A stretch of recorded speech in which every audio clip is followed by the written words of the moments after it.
Once again, my brother, thank you for that on-the-ground conversation. Let's now link into the conversation. Miss Sanabulia Rosemary is with me right here in the studio. She's the author of a very, very wonderful book, Rise Up, a book calling on women in Uganda to rise up and take on those leadership positions. Herself, she has quite a journey to talk about. She'll let you know how she made it over those years. One too many times you've heard of women winning, but then it comes at a cost. Either she'll have to leave the husband or her marital life to just venture into this unknown world. But she was able to juggle work, to juggle her marriage for 38 years. Rosemary Senabulia is with me right here in studio, and she'll be letting us know more about the new book that will be launched tomorrow, Rise Up. A very good morning. Thank you for coming. So tell us, what are some of those challenges you had to overcome while writing this book? But first of all, you're going to let us know some of the contents, the excerpts in this book. Yeah, this book is written around my story, how I've been able to take up the different leadership roles in society, while at the same time playing my traditional role as a mother, as a wife. The book has 16 chapters. This runs through the various, I would call them values, leadership values, which women, and of course even men, need to take into consideration to be able to become effective leaders. Go ahead. Yeah. It is also written in such a way that I use a metaphor of a lioness, and this runs throughout the book, which makes it quite interesting to read. You don't want to put it down.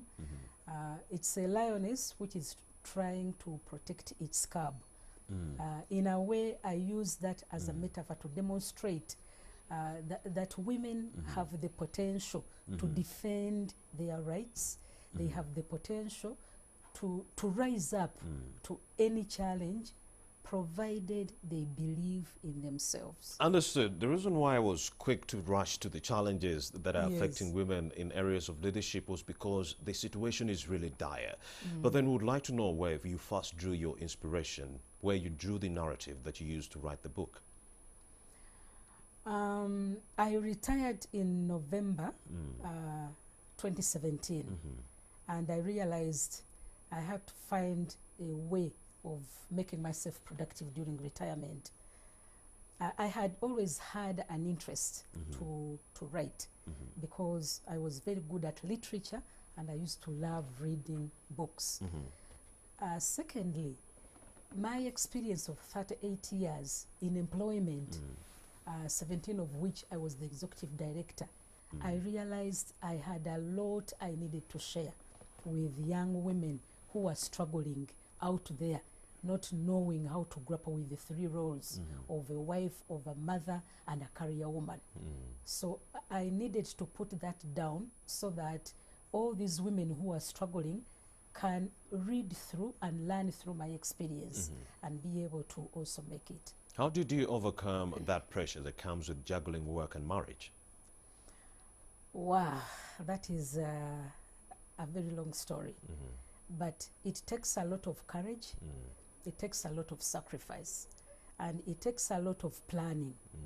Yeah, because if you are a mother and you are going to end up giving birth to about 10 children, and then you also want to become a professional woman and all that, it becomes very difficult.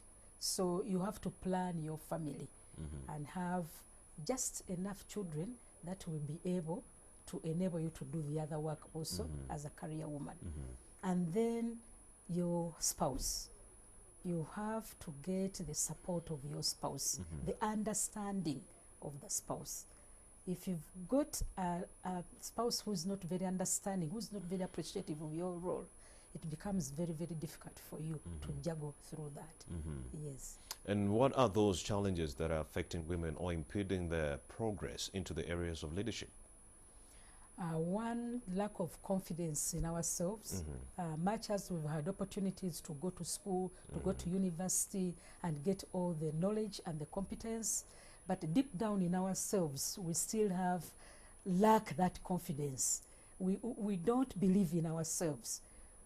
That is one of them. Then the other challenge is the fact that work is really designed around man.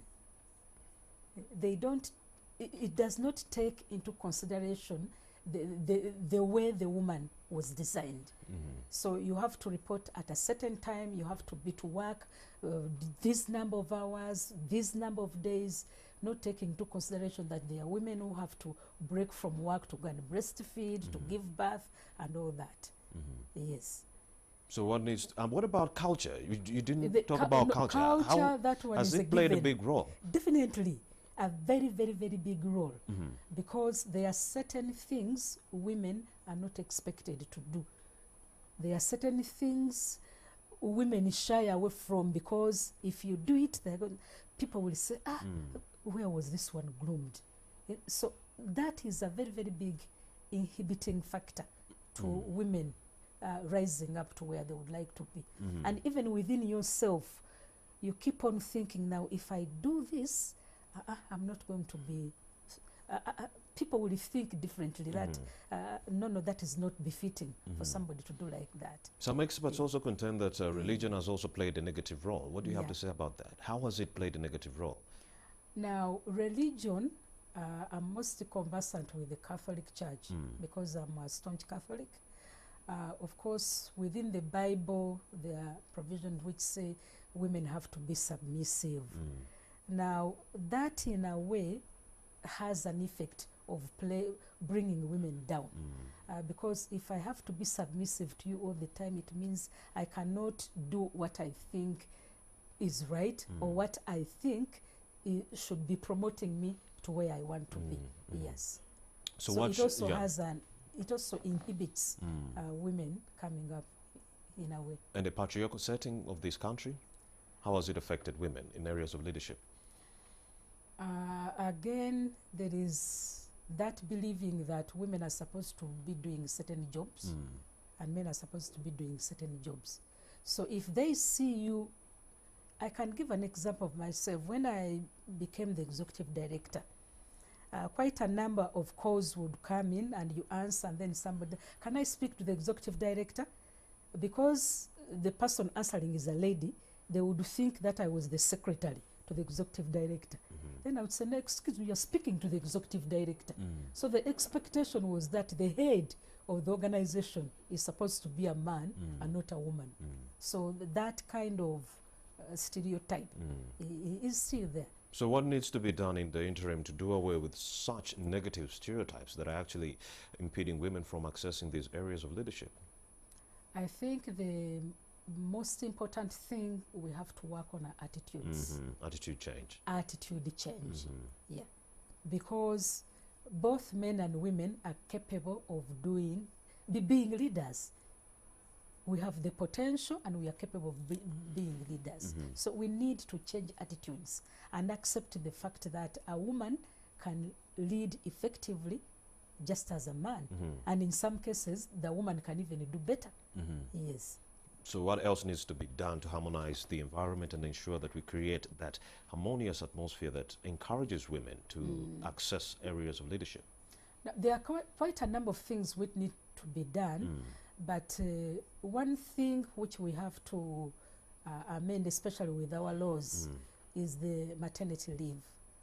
Now, maternity leave, yes, it has now been increased up to 60 days, and there is a move to try and pull it up to 90 days. But at the moment, that maternity leave is just taken by the woman. And that has an effect on the woman who is working, because the employer finds a big challenge to let this woman be away for all those days, and he or she is meeting the full cost of that expense. So if we changed that and made it into paternal leave, which is shared, just as the case in outside countries, such that a woman can take a portion of that leave and the man can take a portion of the leave. Then we relieve the employer of the burden. Yes.